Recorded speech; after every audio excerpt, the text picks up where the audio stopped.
Joining me this morning, the President's senior advisor, David Plouffe. Happy Father's Day. To you as well, David. Thank you, and good to have you here. So here is the question with Greece in mind. What's more important to the result of this presidential campaign? What happens in Greece or what happens in Ohio? Well, ultimately, Ohio has 18 electoral votes. Obviously, Europe, as the President has spoken to, we're facing some headwinds in the economy. This isn't the first year we faced headwinds from Europe. There's obviously a meeting of the G20 in Mexico over the next couple of days. And I think they'll make some progress there. Obviously, the European leaders are going to get together at the end of June. And we believe firmly that this is in the Europeans' capacity to stabilize the situation. We have some experience with this. We did some hard and tough things during our recession and our financial crisis. So obviously, Europe is a source of obviously a lot of our exports. It's affected the global economy. And I think for the health of our middle class and the health of our economy, we need that situation to stabilize. Europe is a big player in the fall campaign. Well, obviously, what happens in Europe can affect our economy. Now, obviously, this is the Europeans' situation. They only have the capacity to solve it. We're giving advice. We've been through a tough situation. And obviously, there's talk of things like banking unions and deposit insurance, things that would provide a little bit more stability and security. And we're hopeful that they'll continue to make progress on that. Let me come back to the economy in just a minute. I want to go to the other big story, and that's immigration and what the President announced on Friday to try to provide a path, work waivers initially, and maybe a path towards citizenship for the children of illegal immigrants. Look, you don't have to be a cynic to say this is all about politics here just months before an election. It wasn't about politics. First of all, this was a decision made by the Homeland Security Department to allow them the discretion to focus our enforcement on criminals, people who pose danger to communities. That's really where the law enforcement focus should be. You've got these young people here through no fault of their own. Many of them came here early, who are studying in our schools, working in our businesses, want to serve our military. We've tried to pass the DREAM Act, which would give them relief. Congress has refused to act. Now, this is not a permanent fix, David. This is for a 2-year period. Folks can come in and apply to get work authorization. Those cases will be reviewed on a case-by-case basis. But ultimately, we need Congress to act here. And we would sign the DREAM Act tomorrow, the next day, the day after that. But Republicans say this is an end run around Congress. Senator McCain, who'll be here in just a couple of moments, says it was a power grab by this president. Will this decision stand? Yeah, we are absolutely confident. Our attorneys, the Homeland Security attorneys, this is well within our boundaries to do. But again, Congress hasn't acted. You know, whether it's the economy, you saw Republican members of Congress openly this week in some articles saying they're not going to do anything on the economy before the election because they want to help Romney. It's a remarkable thing. But this is, again, the Department of Homeland Security. This is an enforcement decision. And so we need a permanent solution. We are a nation of laws and a nation of immigrants. The president has often said those two things don't need to be in conflict. And the only pathway here is now Senator McCain should get some credit because he, unlike a lot of members of his party currently, has tried to accomplish something on immigration reform. And ultimately, I think we're going to get that done. But in the meantime, Congress hasn't acted. So if they want to do something about this, they ought to pass the DREAM Act right away.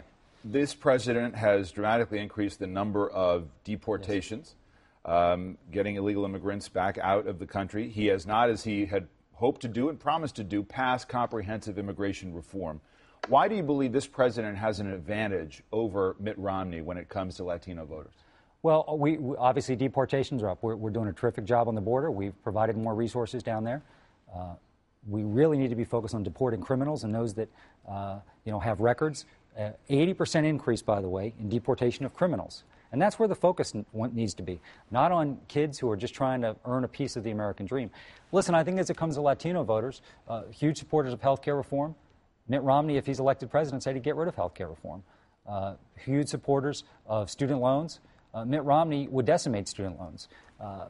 This president has cut taxes religiously and frequently for small businesses, and I think there's a lot of entrepreneurs in the Latino community. Listen, we're going to have to fight for every vote. This is going to be an exceedingly close election, but there's no doubt that our strength of Latino voters can help in states like Nevada, Colorado, and Florida. And you told the New Yorker this week in the Ryan Lizza piece, if we win, Latino voters will play a big role in that. I mean, your view is that Mitt Romney can't compete among Hispanics. Listen, he's going to try and compete everywhere, as will we.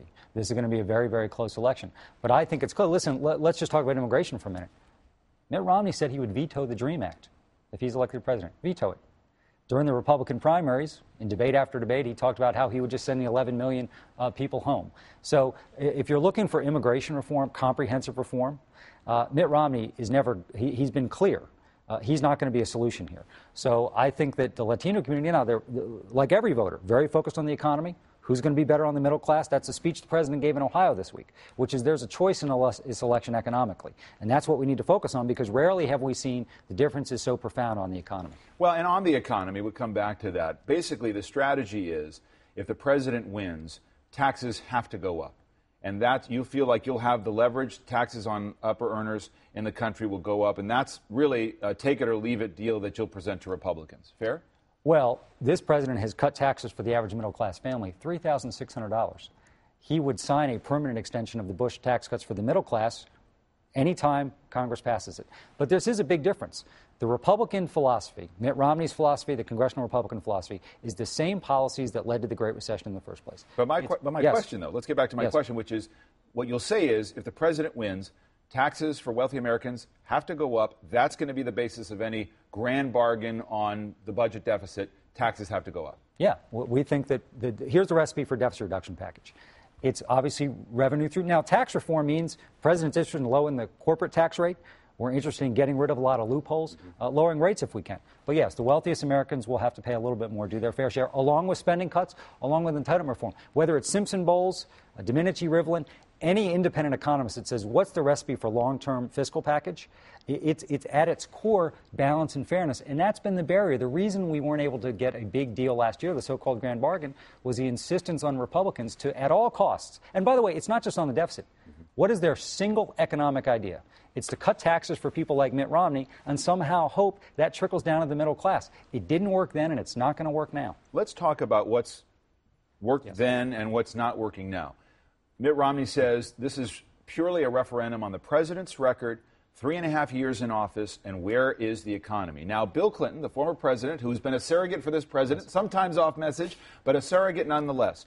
Back in 2010, during the midterm race, he was campaigning, and this is how he framed the choice for voters back then. The Democrats are saying something like this.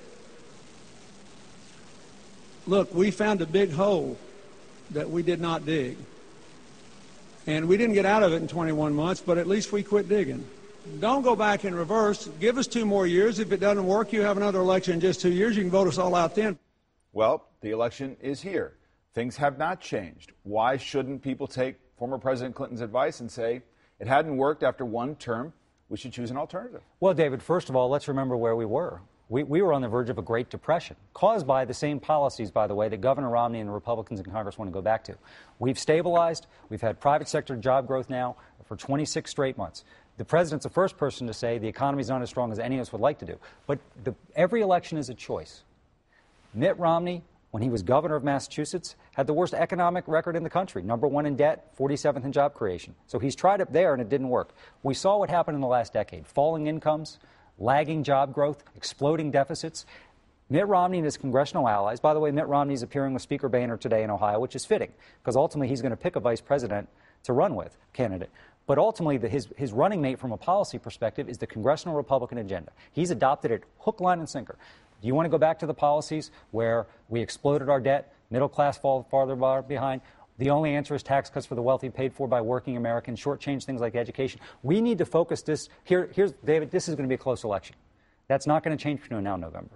So what we need to focus on, well, the politics of it aren't going to change. It's going to be a very close election. But let's focus on the choice and the contrast. All right, but you want to focus on the choice. Profound. But Mitt Romney says focus on the record. I mean, the reality is you talk about how bad the problems were. Yeah. This president knew that. And that's why he chose to pass a nearly $1 trillion stimulus. That's why you passed financial reform. That's why you passed a health care law, which was about our economic security. So you did some very big things that have not really sparked recovery. So why isn't that part of the record what should really be analyzed? Well, we are recovering slowly. Everybody who's looked at financial crises understands how long President Clinton has spoken very powerfully about this. It takes a long time to recover from a financial crisis. We are beginning to make progress. We've obviously got to expedite that, and we've got to stay on the right path. You know, Governor Romney can talk all he wants about our record. We're happy to have that debate. But it's equally important to say Mitt Romney is not just a safe alternative, where you wave a magic wand and say, oh, he becomes president, and all of a sudden we're going to have the economy we all hope. He's been very clear. His economic policies have failed in the past. They'll fail now. They're not centered on the middle class. They're going to put us further in debt. Moody's economists this week just said the Romney economic plan would cause more harm in the short term and slow down the recovery. So his recipe is not going to work. So this president is committed to making sure we continue to recover from the recession, but do more than that, to rebuild more security for the middle class, which is the defining challenge of our time. You talk about Democrats right now. A tough couple of weeks for the campaign, including a mistake the president made about talking about the private sector doing fine. Here are some of the headlines that no doubt you see come across your desk.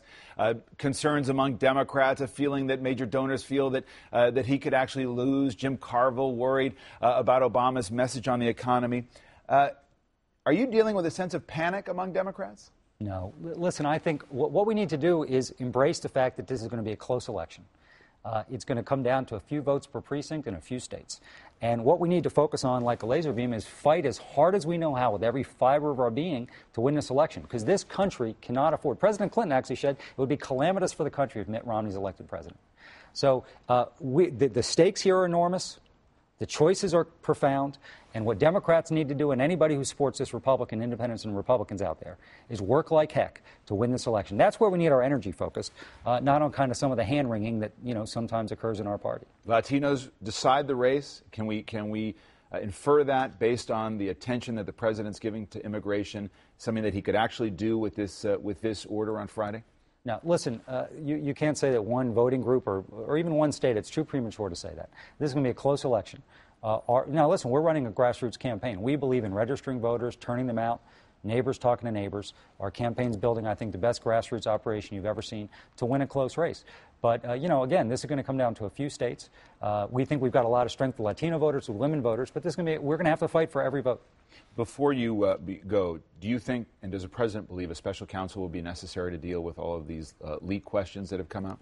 No. The Attorney General appointed 2 United States attorneys, including a Bush appointee, to look at this with great thoroughness and investigate this, completely.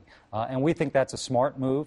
And obviously, the president said he has zero tolerance for leaks, and hopefully the investigation will get to the bottom of it. These were not authorized leaks about his national security drone strategy? Of course not. And listen, we don't need to leak to tell the story of this president on foreign policy. Ending the Iraq War, a plan to end the Afghanistan war, unlike our opponent, who doesn't want a timeline, decimating the al-Qaeda leadership, including bin Laden. This president committed to the American people that he would do certain things in foreign policy, and he's delivered on each and every one of them. David Plouffe, thank you very much, Thanks, as always.